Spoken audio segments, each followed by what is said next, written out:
Assalamualaikum warahmatullahi wabarakatuh. Halo teman-teman semuanya. Pada kesempatan kali ini, saya akan memaparkan materi tentang metodologi studi Islam. Topik ini sangat penting, khususnya bagi kita sebagai mahasiswa, karena cara kita memahami Islam sangat bergantung pada metode yang akan kita gunakan. Karena seringkali Islam itu hanya dipahaminya hanya sebatas ajaran ibadah saja, ataupun hanya sebatas hukum halal ataupun hukum haram. Padahal Islam juga mencakup nilai moral, sejarah, budaya, serta realitas sosial yang terus berkembang. Oleh karena itu, diperlukan metodologi yang sangat tepat agar Islam tidak dipahami secara sempit, kaku, dan terlepas dari konteks kehidupan manusia. Pada video ini, pembahasan akan dibagi menjadi dua bagian utama.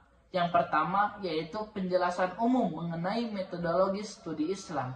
Yang kedua yaitu pembahasan metodologi studi Islam menurut salah satu tokoh pemikiran Islam modern, yaitu Fajrul Rahman, seorang cendekiawan. Sebelum kepada materi, izinkan saya memperkenalkan diri terlebih dahulu. Perkenalkan, nama saya Cecep Nur Wahid Al-Mubarok. Saya merupakan salah satu mahasiswa aktif dari Prodi Pendidikan Agama Islam di Fakultas Pendidikan Islam dan Keguruan di salah satu universitas, yaitu Universitas Garut. Di dalam video ini, saya akan sedikit mengupas mengenai metodologi studi Islam. Oke, kita lanjut kepada materinya. Yang pertama yaitu mengenai pengertian metodologi studi Islam. Metodologi studi Islam merupakan cara atau pendekatan ilmiah yang digunakan untuk memahami ajaran Islam secara sistematis, terstruktur, dan juga bertanggung jawab secara akademik. Kata metodologi itu sendiri berasal dari kata metodos, yang berarti cara ataupun jalan, dan logos yang berarti ilmu. Dengan demikian, metodologi studi Islam dapat dipahami sebagai ilmu tentang cara mengkaji Islam, baik dari aspek ajaran normatifnya maupun dari realitas historis dan sosial umat Islam. Disinilah Islam dipelajari bukan hanya sebagai doktrin keimanan, tetapi juga sebagai fenomena kehidupan.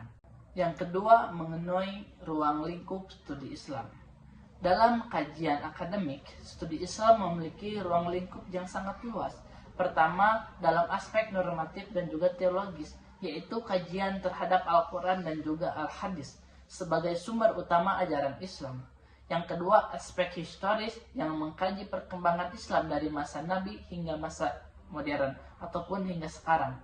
Selain itu, studi Islam juga mencakup aspek sosiologis dan antropologis, yaitu bagaimana Islam dipraktikkan dalam kehidupan masyarakat dan menjadi bagian dari sebuah budaya. Ada pula aspek filosofisnya yang mengkaji pemikiran Islam sebagai rasional dan juga kritis. Dengan ruang lingkup yang sangat luas ini, Islam tidak hanya dipahami secara tunggal, melainkan secara multidimensional ataupun secara nasional secara keseluruhan.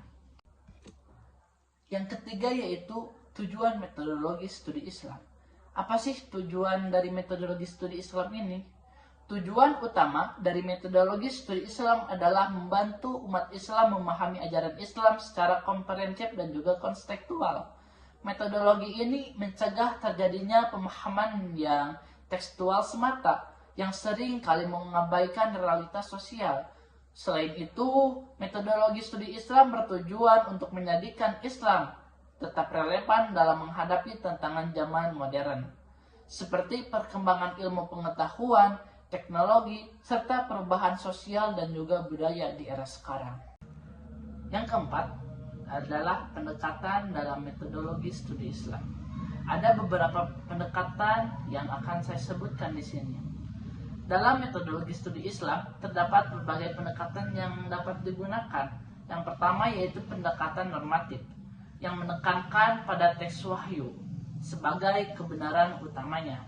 Yang kedua yaitu pendekatan secara historis, berusaha memahami konteks sosial dan sejarah turunnya sebuah wahyu. Yang ketiga dan yang keempat ini saling berhubungan, yaitu pendekatan sosiologis dan juga antropologis, melihat Islam dalam praktik kehidupan manusia. Dan yang terakhir yaitu pendekatan filosofis, menggunakan akal dan pemikiran secara kritis untuk memahami nilai-nilai Islam. Pendekatan-pendekatan ini saling melengkapi dan tidak dapat dipisahkan satu sama lain. Jadi, 5 pendekatan ini saling terhubung. Tidak bisa digunakan salah satunya dalam metodologi studi Islam ini. Jadi, kita harus melakukan semua pendekatan-pendekatan ini untuk memahami. Kenapa sih metodologi studi Islam ini harus ada? Karena metodologi studi Islam ini sangat penting, terutama bagi kita sebagai mahasiswa pendidikan Islam. Karena terletak pada kemampuannya menjaga keseimbangan antara nilai iman dan juga nilai rasio, antara nilai kepercayaan dan juga nilai pemikiran. Dengan metodologi yang tepat, Islam dapat dipahami secara mendalam tanpa kehilangan nilai spiritualnya. Metodologi juga membantu menghindari konflik dan juga kesalahpahaman yang muncul akibat penafsiran yang tidak utuh. Maka di bawah Al-Quran dan juga hadis itu ada ijma dan qiyas para pendapat ulama.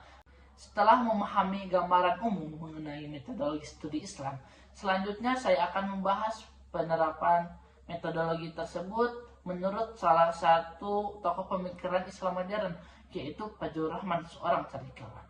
Siapa sih Fajrul Rahman itu? Fajrul Rahman adalah seorang pemikir Islam modern yang lahir di Pakistan pada tahun 1919. Ia dikenal sebagai tokoh yang menekankan pentingnya pendekatan kontekstual dalam memahami Al-Quran dan hukum Islam. Menurut Fajrul Rahman, banyak problem ataupun permasalahan umat Islam muncul karena pemahaman agama yang terlalu tekstual dan kurang memperhatikan konteks sosialnya. Pandangan Fajrul Rahman terhadap Al-Quran. Fajrul Rahman memandang Al-Quran sebagai kitab petunjuk moral dan juga sosial. Artinya, Al-Quran tidak hanya berbicara tentang hukum, tetapi juga nilai-nilai keadilan, kemanusiaan, dan juga kesejahteraan. Ia menekankan bahwa memahami Al-Quran harus memperhatikan latar belakang sejarah dan juga kondisi saat wahyu itu turun. Bagaimana sih kondisi masyarakat pada waktu itu di suatu wilayah. Metode utama Fajrul Rahman yang dikenal sebagai double movement itu atau gerakan ganda, metode ini terdiri dari 2 langkah yang sangat penting. Langkah pertama adalah bergerak dari persoalan masa kini menuju pada masa turunnya sebuah wahyu. Pada tahap ini, penafsir berusaha memahami konteks sosial, budaya, dan problem yang dihadapi masyarakat saat itu untuk menemukan prinsip moral universalnya. Langkah kedua adalah membawa prinsip moral tersebut kembali ke masa kini. Prinsip tersebut kemudian diterapkan sesuai dengan kondisi sosial modern. Jadi, pemikiran dari Fajrul Rahman ini sangat bijak. Beliau pertama mengambil pada pemikiran masa waktu dulu, dan beliau sekarang mengambilnya pada era globalisasi, pada era sangat modern sekarang lah, seperti itu. Sebagai contoh dalam isu sosial dan juga ekonomi, Fajrul Rahman mengatakan bahwa tujuan utama Islam adalah keadilan sosial. Oleh karena itu, penerapan hukum Islam harus sesuai mengarah pada tercapainya kesejahteraan dan juga keadilan bagi seluruh manusia. Metode ini menjadikan Islam tidak kaku, tetapi juga berpijak pada nilai-nilai dasarnya. Dapat disimpulkan bahwa metodologi studi Islam itu merupakan sebuah kunci dalam memahami ajaran Islam secara komprehensif dan juga konseptual. Pemikiran Fajrul Rahman merujuk pada Islam adalah ajaran yang dinamis dan selalu relevan terhadap perkembangan zaman. Jadi sepanjang zaman ini ajaran-ajaran Islam terus relevan dari dulu sampai sekarang. Karena pemikiran Fajrul Rahman ini sangat bijak. Beliau mengambil dulu sejarahnya zaman dulu gimana, lalu menariknya kepada keadaan zaman sekarang. Sebagai mahasiswa, kita dituntut untuk tidak hanya memahami teks keagamaan saja, tetapi juga metode berpikir ilmiah dalam melengkapinya ataupun dalam mengkaji-kaji nilai-nilai Islam tersebut. Terima kasih telah menonton video saya, dan jikalau ada yang kurang dalam pemaparan materi saya, boleh teman-teman semua kritik, kasih saran, dan juga tambahkan materi-materi yang kurang mengenai metodologi studi Islam ini. Dari saya, wassalamualaikum warahmatullahi wabarakatuh.